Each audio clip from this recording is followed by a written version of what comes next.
Adamu Hassan. Wai me ya faru ne? Ba da neman ake ba? To ai Ga wacce ta dame mu. To din nahiyar nan in dai Adamu Hassan kike ne ko an ko ku je wani gurin to sai an da ku nan. Ko ba nan haka aka ce guduwa ba. Nan. Ni ne dai. Wallahi ya karasa akwai sauran cikon wallahi. Dan Allah me cikon ƙara shi. To wani suko kuma ai in dai anan zagayen ne ba dai anan zagayen kuke neman sa ba? To in dai anan zagayen ne ba wani Adamu Hassan in ba ni ba. Ke dama baki san shi ba kika wani abu nan ba mutane wahala gashi nan an same shi cewa ba shi bane? An ta akwai karashe ya karasa sunan.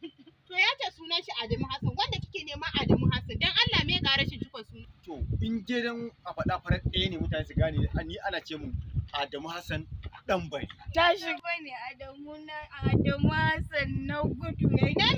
Na gudu an. To dan wasan Hausa take nufi. Adamu Hassan na gudu dan wasan Hausa mawaki. To ko Adamu tsere ne ban san inda yake bane. Ko ba ki gani kin ba mu wahala ashe ma ba shi bane. Gaskiya ni na gaji wallahi sai ki wuce mu da bai. Kin ba mutane wahala.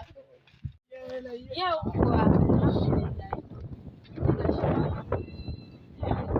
Wai Ban gaji ba wallahi.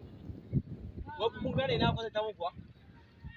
Ba ka kwatanta mana mun ce mun sha wahala mun yi yawo ba mu da wajen nan ba. Ka taimaka ka kai mu mana bawan Allah dan Allah ka taimaka mana.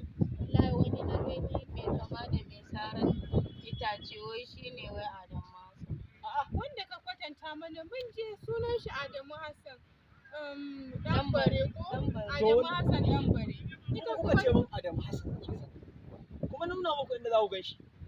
Amma ai na faɗa maka shi mawaƙi ne. Mawaƙi Adamu Hassan to mawaƙi. Na gudu kuma. Mawaƙin nan fa. To shi bai da gaskiya ne ake ce mai na gudu? Dan Allah ka taimaka mana ka san inda za mu sani. Wallahi ni dai yanzu ban sani. Da Allah malam taimaka mana da girma. Ni ban gaji ba wallahi an tiki na jiwa mu wallahi. Gaskiya na gaji. To ni dai wallahi yanzu shawara ta rage da shiga rijiya. Amma ni dai wallahi ban san me zan yi. Wallahi tallahi iya abin da zan yi muku kenan. Mallan dan zakin Allah mallan Ya dan kai mallan na mallan dan Allah ka dawo. Ai sai ki tashi